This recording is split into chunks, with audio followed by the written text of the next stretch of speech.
Ara hi ha algunes escoles que estan traient cap endavant com unes assemblees per promoure activitats ecologistes i per promoure activitats sí, a favor del medi ambient.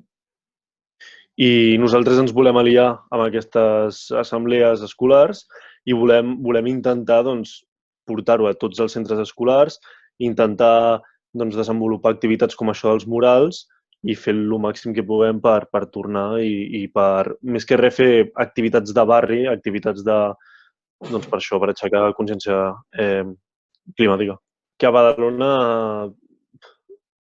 normalment ens costa organitzar-nos per la lluita doncs per, no només per canvi climàtic i tal. Sempre hem estat una ciutat que hem anat molt, hem depengut molt de Barcelona. Sempre que hi havia una manifestació s'anava a Barcelona, Barcelona, Barcelona.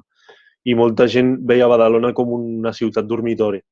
Aleshores, nosaltres que som jovent, que volem un futur per la ciutat, que no volem que sigui una ciutat dormitori, doncs creiem que és molt important l'autoorganització, no només en canvi climàtic i tot això. I doncs això, bàsicament, que hem vingut a demostrar que a Badalona ens podem mobilitzar i ens importa aquest tema i que no deixarem de fer pressió a l'Ajuntament.